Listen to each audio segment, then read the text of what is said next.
In a world where information seems to travel at the speed of light and traffic at a snail's pace, where the agenda of those at the helm doesn't always reflect the pressures on the streets, where the rubber hits the road, where there's queue of issues needing to be interrogated in the name of speaking truth to power. Welcome to a place at the table, where we set the agenda, table the issues that matter to you, and invite you to take a seat at the table.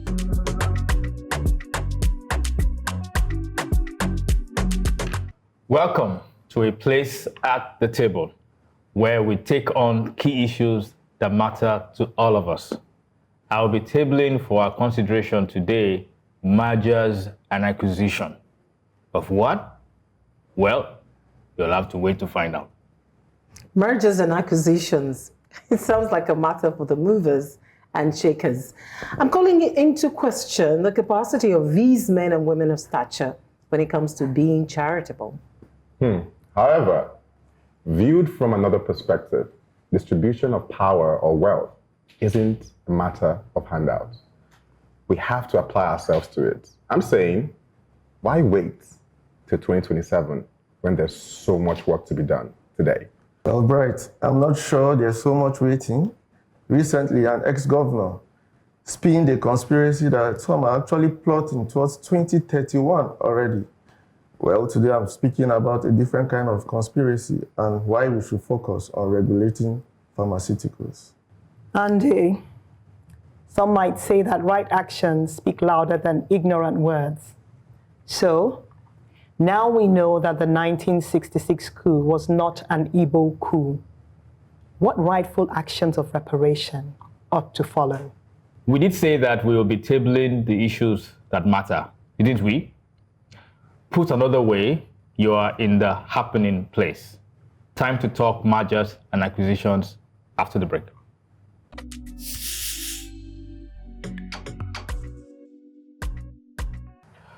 On the 6th of February 2025, news broke that the House of Representatives Constitutional Review Committee had proposed the creation of additional 31 states, which will increase the total number of states from 36 to 67.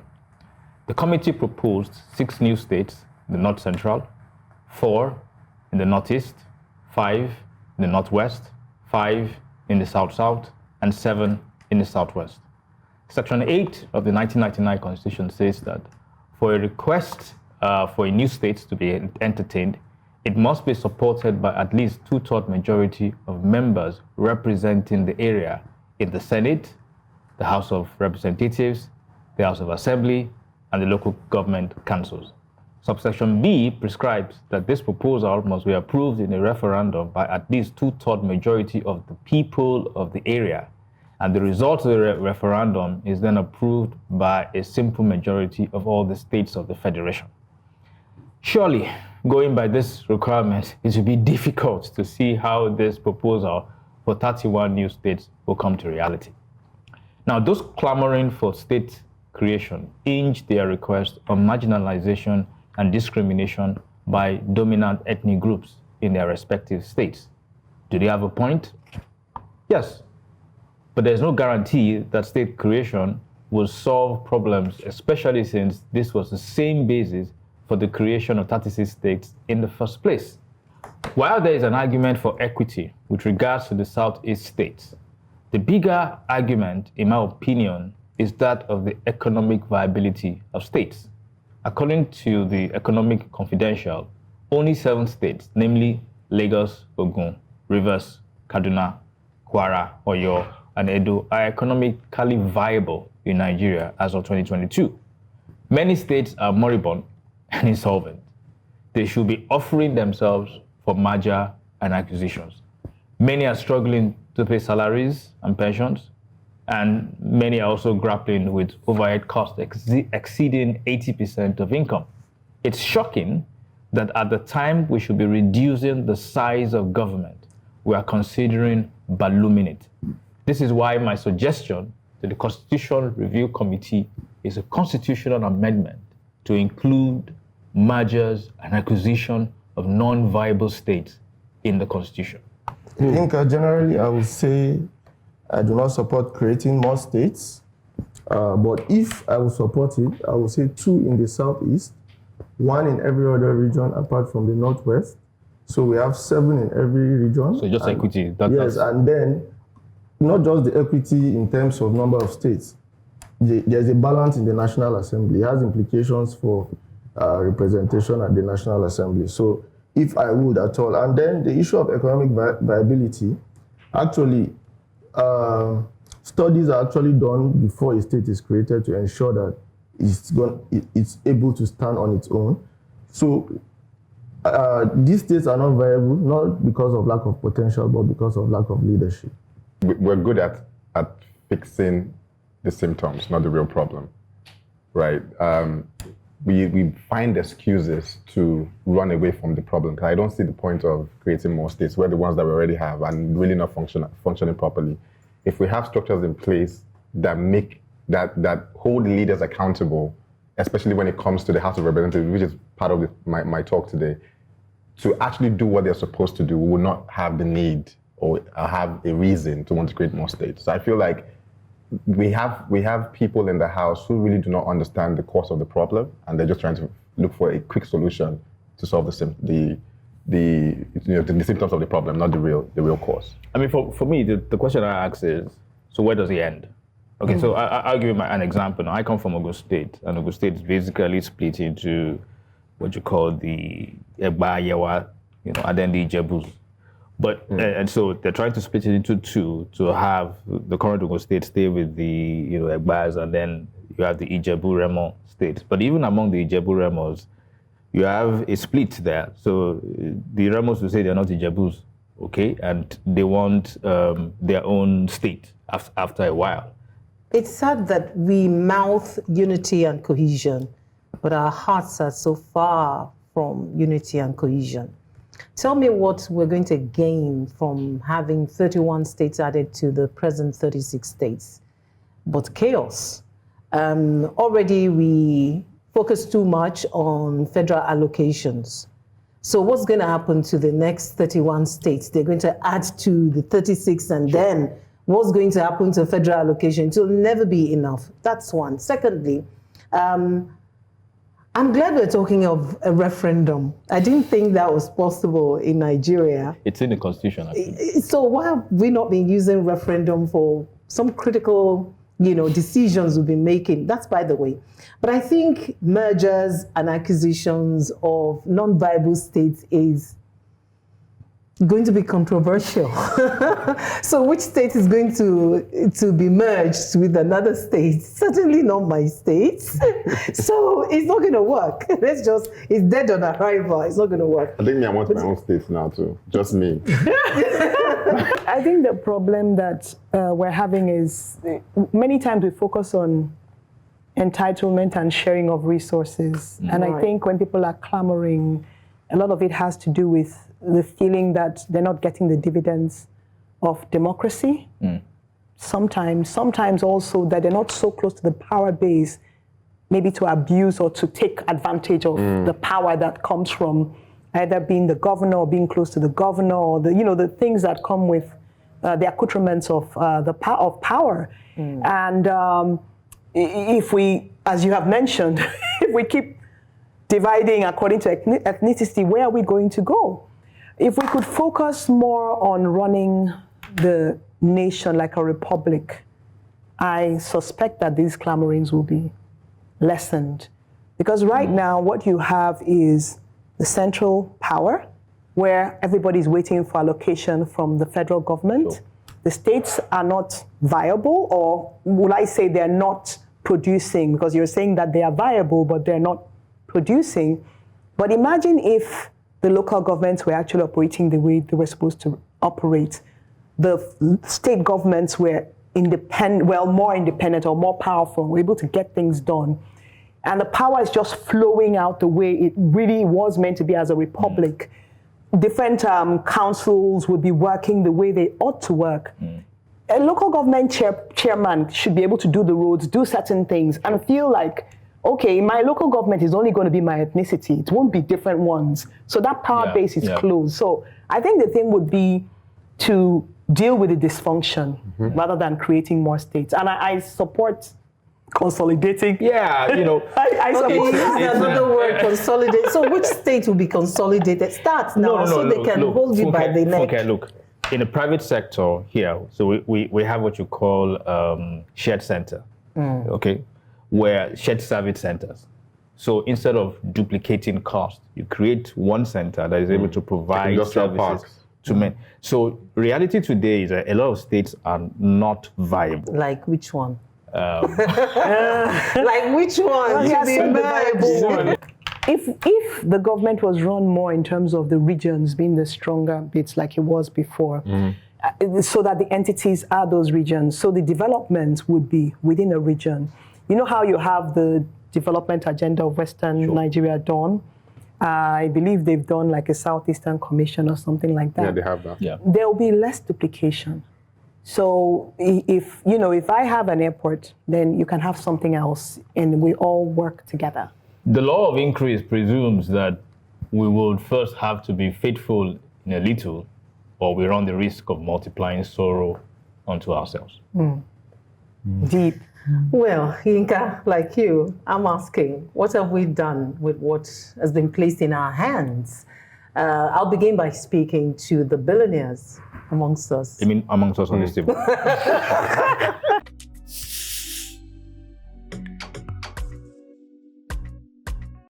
Nigeria's uncharitable billionaires.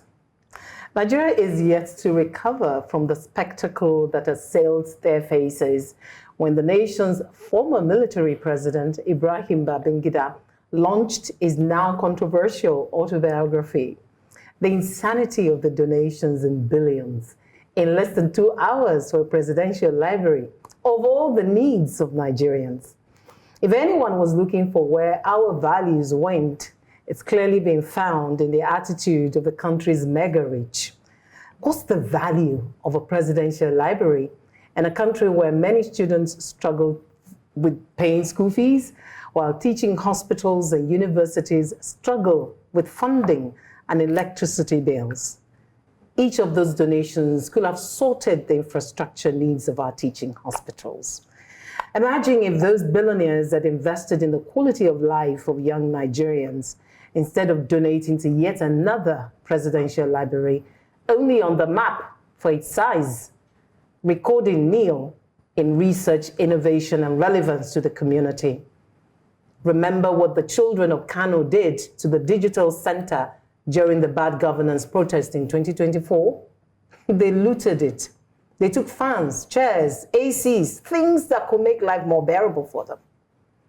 I read different views of Nigerians at the mindless display of wealth, and I remember John D. Rockefeller and how he spent his billions building the people and America, particularly in education and health.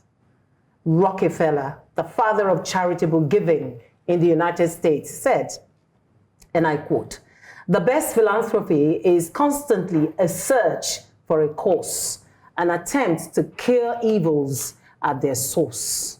With William Harper, he established the University of Chicago in 1890 and gave a total of $35 million to the university back then.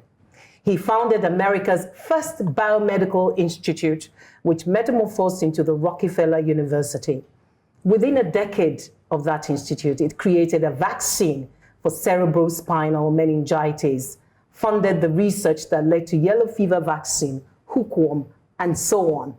Today, 24 Nobel Prize winners have served on its faculty.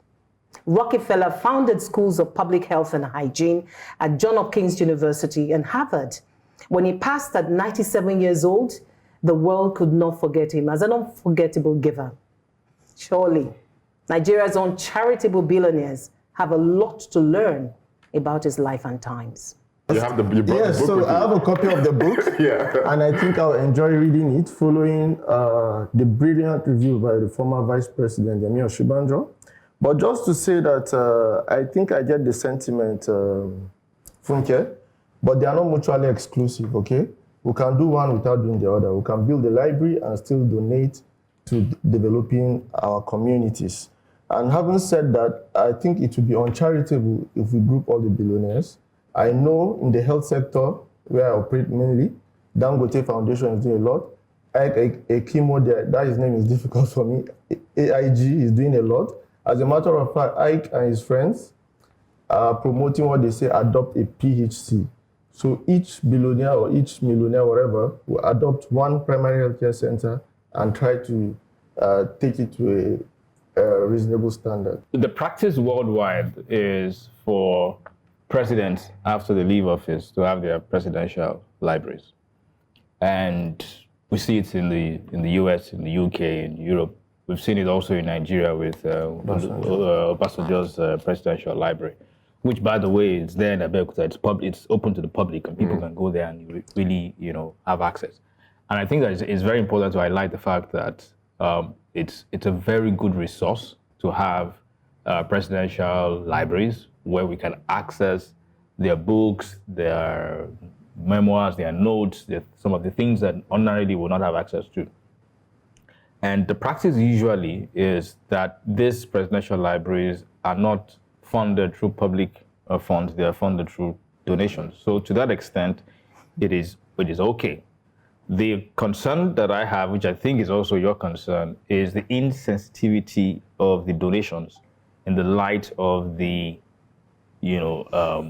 huge deprivation and poverty in the land. Precisely. And I think that that's where you expect a bit of, kind of discretion on the part of these billionaires. When I went through the list of donors, I was looking to see if the president was there. I think he was smart enough not to have. If he gave them anything, he didn't announce it. Sorry, you said something about is the practice across the world, this presidential, must we copy everything? Other parts of the world don't have our kind of challenges. So, to be precise, what has the Presidential Library in Abeokuta done? Is it a center for research innovation? How many people go there? But for the hotel that is there? So I think it's I don't support undisclosed giving. Then people don't give anything. Or the lighter note. On another note, the question is, it would be interesting to see how many people actually give what they announced. Yeah. Because that's another story to tell. But I think that this has to do with legacy and values. I mean, you're here talking about John D. Rockefeller. Yeah. How many years after he's dead? He has a foundation you don't know that has him. continued to give. So that's the legacy he sought to create. Yes. And that's a reflection of his values and the values of that society. So what is playing out is the values of our society. What the billionaires feel is really important. I'm not saying that they're not giving. I believe many of them have their own foundations or they're doing something here and there. But the question is it tokenism? Is it just a little bit? Or do they have in their hearts the values of, look, I want to, now that I have all this money, I can only sleep in one bed, I can only drive one car. What can I do to help the community around me in a way that is major? That would be what one has to ask them. I think everybody kind of said something that kind of aligns to what I was going to say. First, you said legacy, right? And the display of the people that came there, they came there out of gratitude. Whatever they did was out of gratitude, which I think everybody has the individual right to show gratitude. Right. Because if you heard what they said, actually they came up on stage and said, without you, I'm nobody. You made me who I am today. Right? Same thing with Dangote. Same thing with our president. Right? So what does that say? It says that this person has really done a lot of things that has impacted people that are now impacting people. And so if somebody does something for me behind closed doors, I don't think it's wrong for me to come out and say, thank you. And just to say thank you for what you've done for me. This is what I donate. This is my support. That's one side. Everybody has the freedom to do that. Yep. Secondly, when it comes to the functionality of this library, I think we just say library, you just think it's like one place that just has a bunch of books. It's more. There are digital centers, there are training centers, there are vocational centers. There's a lot of things that would Andy, you're about to say something, wait. There are a lot of things that would support that community, apart from the tourist value that it comes with, where people would have to go all the way to Mina just because they want to experience what's within the space. All of them come out. Finally, I think I'm going to just say something about what Yinka said. The work that these billionaires are also doing, I wouldn't say they are uncharitable just because they are not they're not spreading the word just the way they did the donation. Doesn't mean they're not working. So I wouldn't say they are uncharitable just because they are not fixing power. That's not their job. That's the government. There's money allocated. It doesn't have to be their job. No. We cannot push the job of the government, taxpayers' money that they are stealing to say, okay, let billionaires go and be doing the work. Nah. There's something that bothers me about what let them do the There's something that bothers me about what you're saying. They are grateful for what IBB has done for them with the resources of the state. There were, things that he selectively did for the people that he wanted to do things for with the resources all benefited of from the state. Well, right. These were Nigeria's resources. Right. That he chose how he was going to distribute. So he made them. Right. I was going to actually support you on the functionalities of the library. I've stayed in the library in Abeokuta, so they kind of generate revenue to run themselves, as Yinka was saying. And then I think it's a bit unfair to say with the resources of the state, because when they said he made them, not all of them said he gave them like money or something. He gave them opportunities. It was a military regime. Private sector. No, it was a military regime. Opportunities. We understand. And you see, there's something I always say, okay? Opportunity meets preparation. So it wasn't like, he supported a certain side and then left the side. It was a proper balance. You guys are whitewashing IBB. If we have leaders who are able to I can't believe this. who are able to. Okay, I think we must not condemn him now. I can't. Wealth is not so much a measure of what is in our bank accounts as it is with what we do with it, our own values, our humanity. I recall speaking on succession and legacy recently. Legacy doesn't come by chance. Those who know will tell you they had to plan for it. Let me ask you, what plans are we making towards 2027?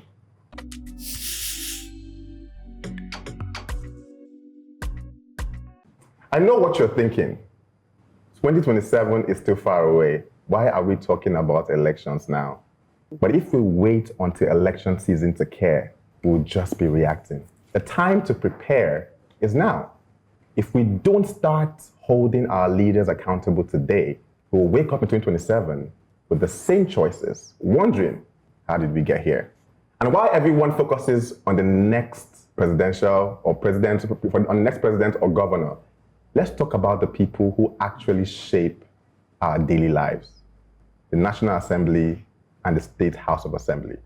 These lawmakers make the laws, approve the budget, and decide policies that affect everything from job creation to education and the economy. When was the last time you checked on who represents your constituency? Do you know what bills they are sponsoring? Have they pushed for any policy that actually improve your life? The truth is, they operate with little to no scrutiny because most people stop paying attention after the elections. That needs to change. The House of Assembly in particular is the most ignored. People might follow the Senate or the House of Reps, but the state legislators, nobody. Almost no one keeps track. Yet, these are the people shaping policies that affect us on the state level, where most of our daily struggles are decided. If we don't watch them, they would operate unchecked. It's time to change the way we approach elections. We can't afford to focus only on the big names while ignoring the people who actually draft the law that governs us. We need leaders who are accountable, informed, and truly representatives of the people, not just placeholders in government.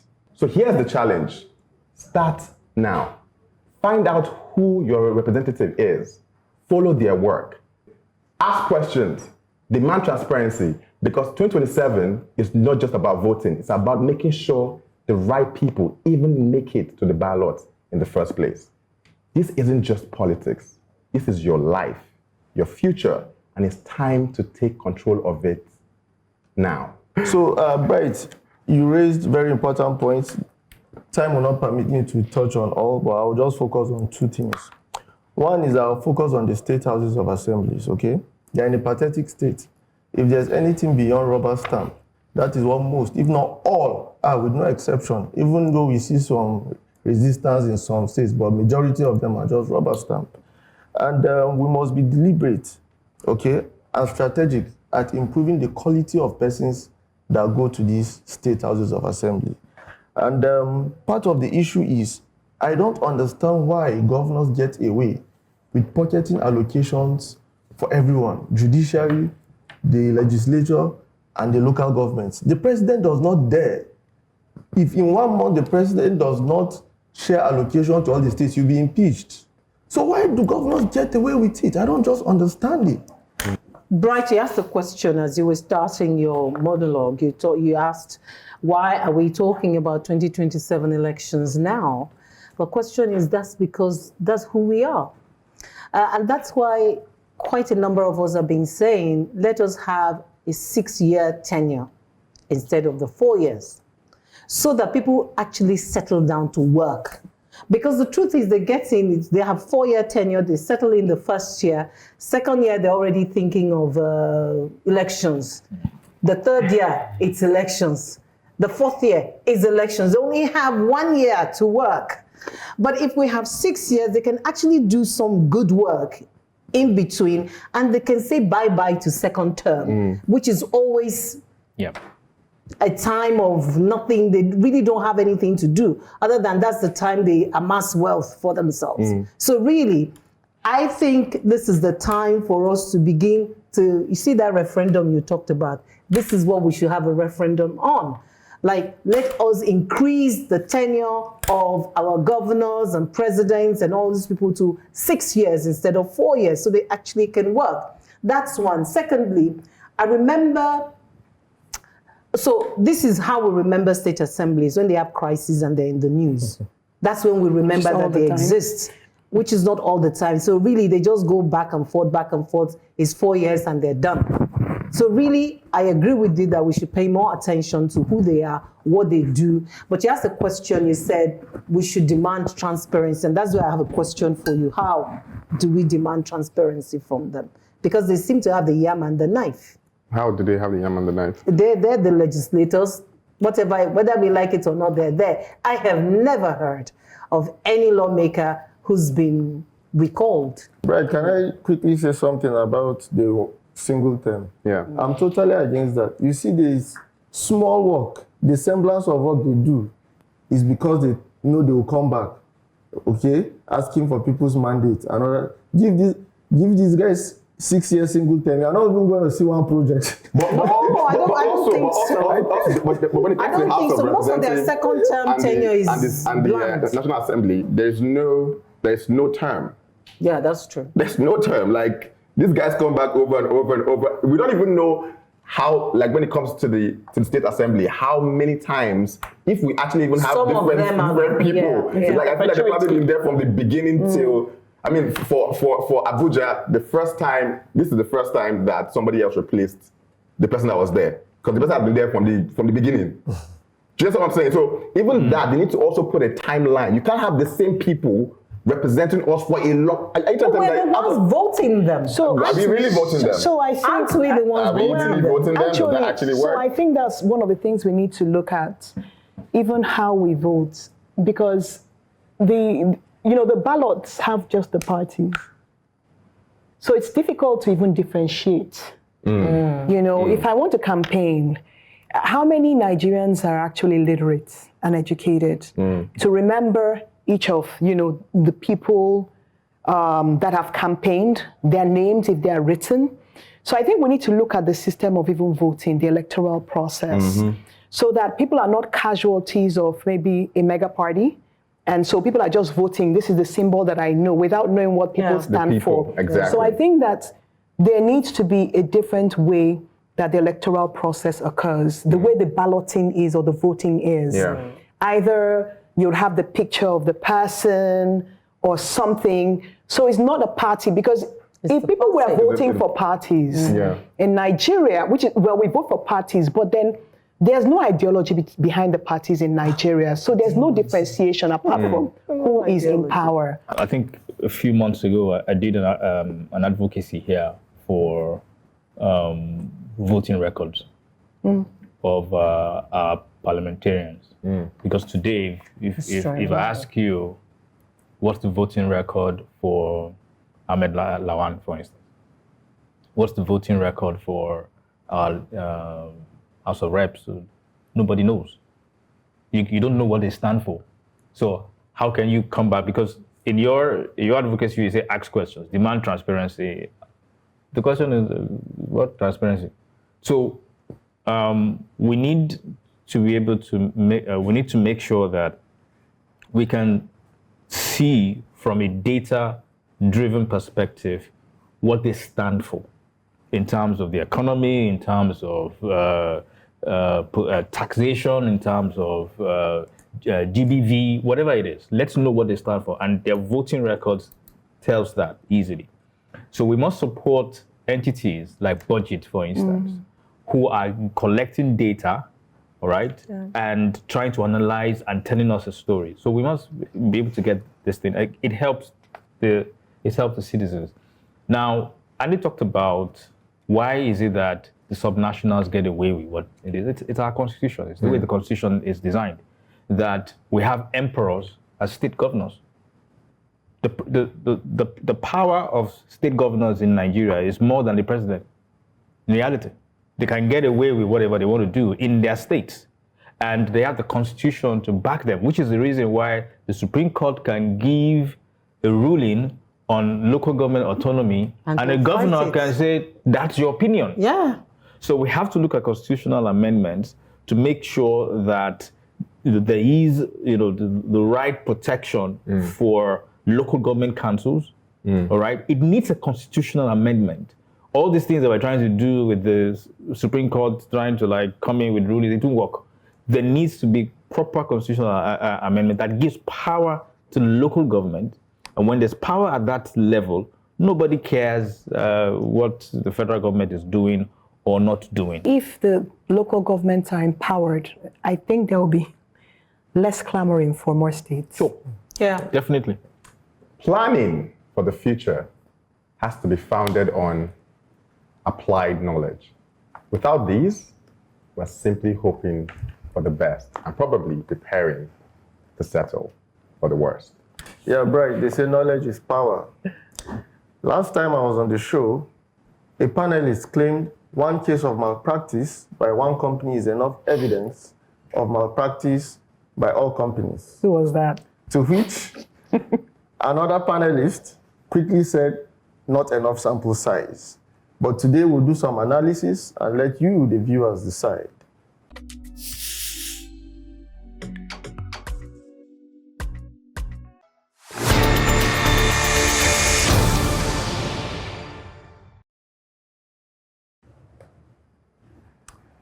So, big farmers are rich and powerful, true. Is that enough reason to vilify them? The main concern is how people use conspiracies against pharmaceuticals to damage health security. I won't pretend to know the guiding principles or operations of big pharmas. However, I can explain my analytical process. Big pharmas produce a variety of medicines. It is hypocritical for anyone chronically, for example, on antihypertensive or anti-diabetic, produced by the same big pharmas to discourage vaccination. Which is easier? Sneaking whatever, birth control, microchips, into existing medications which only go through routine checks, or introduce them into new vaccines, which go through rigorous scientific scrutiny and regulatory checks. Let's think about this. Persons and organizations have different outlooks to life. The news of a natural disaster, for example, an earthquake, will trigger worry in some about the victims. Oh, let's send some support, let's send flowers. Others see business opportunities. I can supply food or water to make money. With disease outbreaks, no doubt, some contemplate developing products for profit. Now, will you say that the group that thought of supplying food and water after the earthquake caused the earthquake? Persons read newspapers or watch movies and conclude on causation. Here's a short science lecture to provide insight on the rigorous processes undertaken before causation is inferred in medicine or public health. I'm quoting the Oxford textbook of public health. It says, starting in childhood, people acquire a notion of cause and effect that is based on observation on one event, always following another event. Children observe that flipping a switch consistently results in the light going on. Maybe not in Nigeria, and readily assign a cause and effect interpretation to these relations. Nonetheless, such naive equation of variation in tandem with causation will too often conflate causation with mere association. To infer causation in medicine, public health, as I mentioned, we use widely what we call the Sir Austin Bradford Hill's considerations, which are widely adopted but not sacrosanct. Strength of association, consistency, specificity, which means if you remove that item, will that thing still occur? Temporality, biologic gradient, plausibility, coherence, experimental evidence. Can you repeat it 100 times? An analogy. Please, next time, research and understand these considerations before jumping into conclusions that mislead and harm people's health. What's the practical way forward? Demand that your government put in place systems that ensure foul play is detected and dealt with. Let's make it make sense, not just with farmers. This is just one of them. But whenever you hear a conspiracy, respect the science. It's not about one bad expose the rest. Yinka, the second case was enough. So, this is my right of reply, right? What I was talking about is not a conspiracy. So, let's get that clear. It was a case that was alleged, that was proven, that went to court, and we saw that there was some judicial resolution to it. So I'm not talking conspiracies. I wasn't talking conspiracy. I understand the conspiracies, and I wasn't talking about the conspiracy. I was talking about a factual case, one example, yes. But then the reality is I have a list here. I can go through the list of failures of human trials of big pharmas in Nigeria, in Africa, all around the world. So it's not just one case. There are many cases. And it's always because of the failure of the systems that you have talked about here. Now, nobody is saying that Big Pharma has not done the research. Nobody is saying that they've not done the work to be able to get the vaccines, to be able to get the medical drugs and everything. Nobody is saying that they've not done that as well. The question is, when they do it, they have to do it in an ethical perspective. And where they fail, we ought to be able to have the right to be able to call them. And yes, one human life is enough.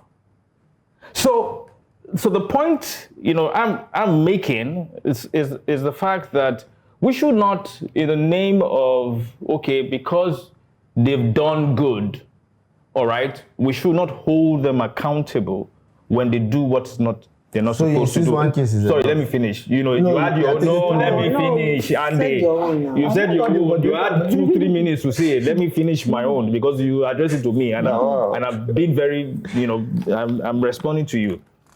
Now, you see, the thing here is this: when you want to conduct human trials, because you are dealing with human beings, you're not dealing with rats in a lab. You're not dealing with monkeys in a lab. You're dealing with human beings. You take care. And that's why if you go through the FDA process in the US, they go through very stringent steps. Step 1, step 2, step 3. before you can get to that, a case where a big pharma thinks that it can sidestep the FDA because he knows that if he goes to the US, it will not get the approval to do those. But it comes to Africa because African children are negligible, we can get away with it, and conduct human trials. I think professionals like you should not be giving excuses to those people. You should call them out. Thank you. And not make excuses for them. Funke, you got to talk. Funke, go ahead. Yes, because I really don't understand how and why Ande is so fixated on whitewashing these big farmers. You cannot say one case is not enough. This one case resulted in many lives dying and many lives becoming maimed for life. Are you saying that we should have waited for them to come to leave the north and come to the south, go to the southeast, and have multiple cases of this disaster for us to think and agree with you that it is scientific? I watched a documentary recently where these big companies, including Walmart, that talk about recycling, were actually sending their recycled waste to some third world countries and disposing of them there, but coming up in all these green... Do you remember cocoa, toxic waste? Yeah. So it's something that many of these companies do, but it does not mean, like you said, that they're not doing good things. The question would be how to hold them accountable, which is what you're saying, deal with the systems. But it's not just, I think the systems might not be robust enough. I think in addition to fining the corporations, we should look into criminal charges for the executives that sidestep the systems. Right. Wherever they are, to try to extradite them and then jail them, or even whatever penalty, but the stiffest possible penalty. Because even if you charge them billions, the profit they stand to make is so much that it's not really a deterrent. Right. Meanwhile, people have died. So if we can look into that process and make it more rigorous and ensure that also if any Nigerian colluded with those organizations, they too will receive that penalty. Right. Absolutely. It should not just be the corporations paying the price. The individuals making those decisions must pay the price. And in doing so, I think people would trust Big Pharma much more. Right. I don't have a lot to say about this, but I would say how you leave your house will determine if I'm going to wear my shoes and enter inside, if I'm going to take my shoes outside. I think that's what it is. We have created a society that enables this kind of things. We have very little value for human life in Africa. And so they just feel they can come in, do whatever they want to do, pay whoever they have to pay, and leave. And that's where the problem is. If we are able to really structure our society in such a way where we first of all value human life.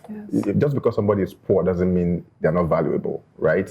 Just because somebody doesn't have an opportunity doesn't mean they're not valuable. So I feel like it's on us, first of all, to keep our house clean. So when they come in, they know exactly what to do and how to do it. And if they end up breaking our rules, then there are repercussions to face. So thank you, everyone. So you see, I will respond very quickly. You see, during the COVID pandemic, we were dealing with two things, infodemics and the pandemic, misinformation. Sure. I mean, if right here, what I've said has already been changed, two things I didn't say. I didn't say they are doing good. I said they are profit-making. Secondly, I didn't say one life wasn't enough. I said one case of malpractice is not enough reason to say, no. One case of malpractice that led to several lives. You have spoken now. You say I should not speak. Wait, one case of malpractice by a company doesn't mean that all of them. I'm tying it into how people use this, to discourage vaccination in particular. That is my focus, and let us not lose focus and personalize it and become too sensational. Nobody has said a life is not worth it. I never said that for the record, You should do the vaccination somewhere else. Now, systems and accountability presume on an objective measure of right and wrong. Don't they, Amaka? Ande, you're preaching to the converted, or even the pastor herself. I'm saying, now we know that the 1966 coup wasn't an Igbo coup. Isn't it time we did right by Igbo?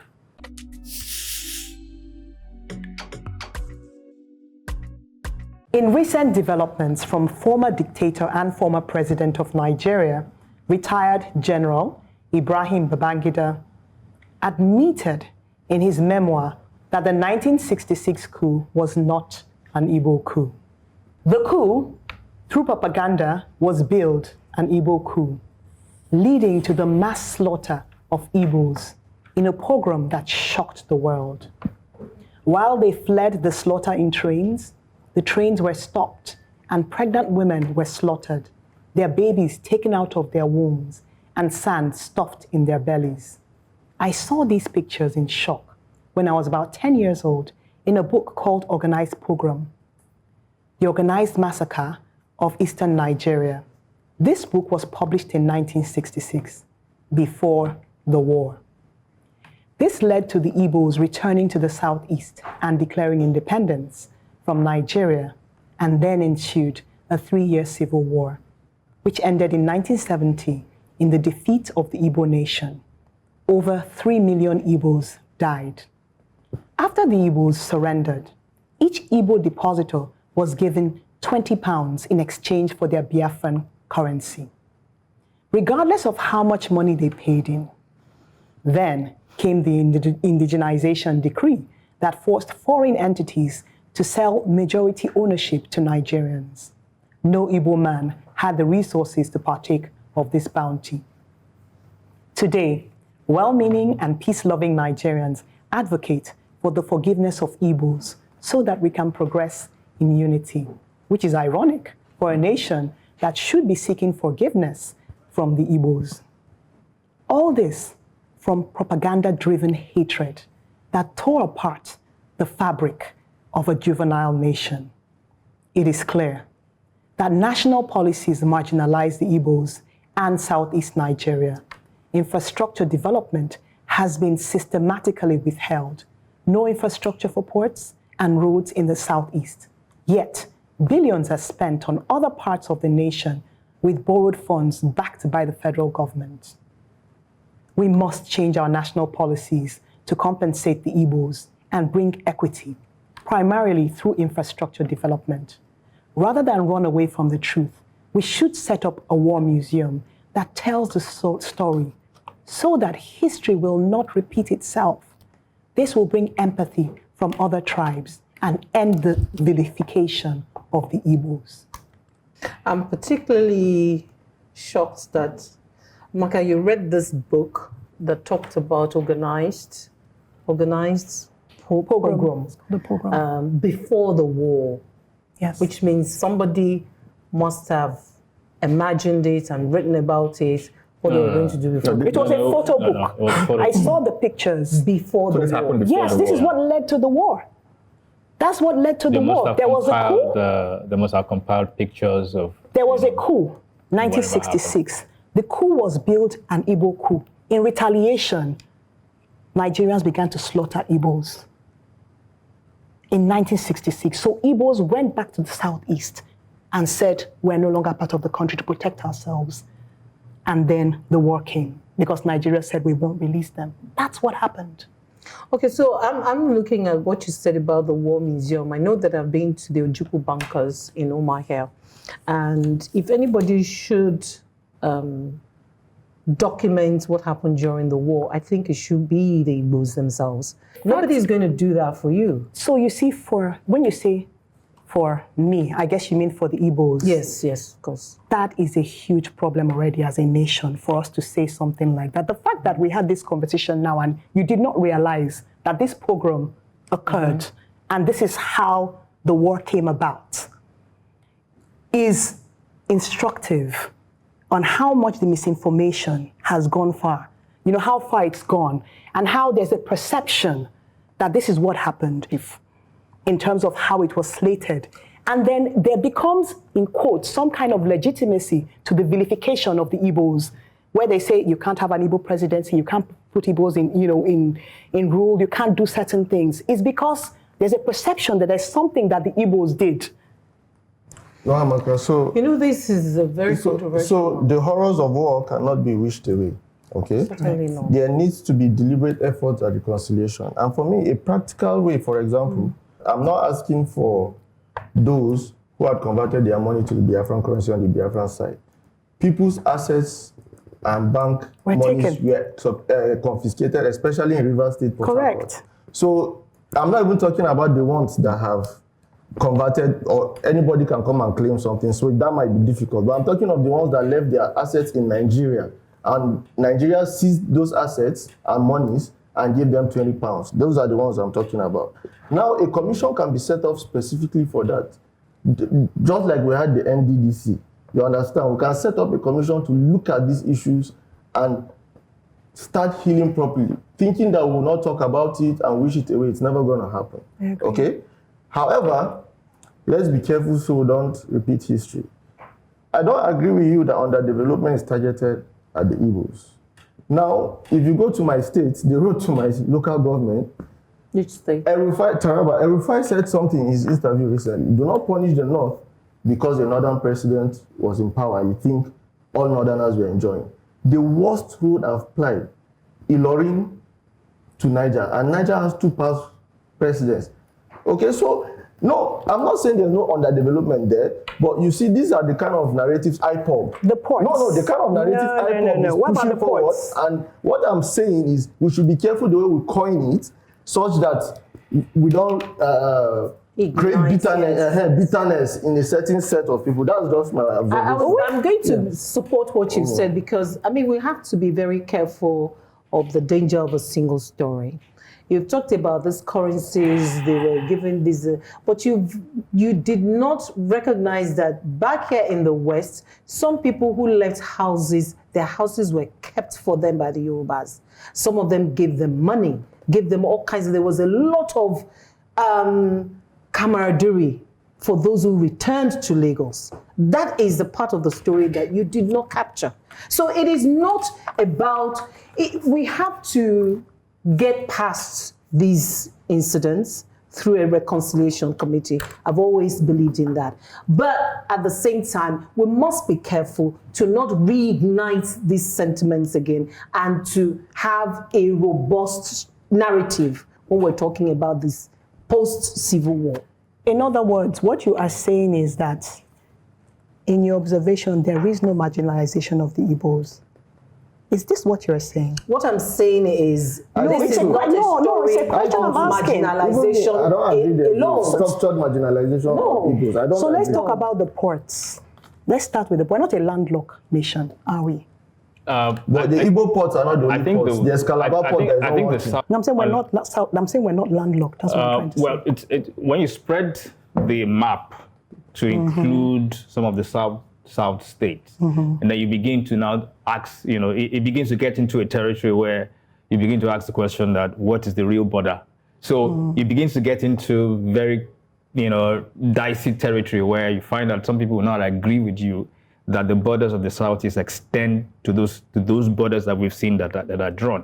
The way I look at it, the Southeast is landlocked, and it needs to look at. Yeah, I mean, so they've been dredging the River Niger for forever. If you're talking about that's ports, what you're saying. They're not. That's the point. If you're talking about ports, you're not going to put a port on the river. You're going to put a port on the sea. So the thing is, they have to look at dry ports, and that's the solution. So, but for me, it's irrelevant really about whether or not it's tagged, Iboku, or it's not tagged Iboku. I'm 53 years old. I never saw the Civil War. And I can bet you that 70% of Nigerians, alive today, never saw it as well. So we have to look at what can we do. You talked about, equity and marginalization. I agree, and I think I showed that in my advocacy, that if there's an argument for equity, the Southeast in Nigeria today has the biggest argument on equity because it doesn't have enough representation and it doesn't have enough states. So we have that argument that is there. So there's an argument to be made on infrastructure. And I'm happy that the president signed into law last year the Southeast Development Commission, which is focused on that. So I think that these conversations they're very tough to have, but we need to have them. I think it's a fact that there are people who were affected. There were lives that were lost. There were families that were separated. right? There are people who lost their fortunes, lost their hard work. These things actually happened. For whatever reason it happened, it did happen, right? I think the focus now should not be, pointing fingers, because that would lead us back to why it happened in the first place.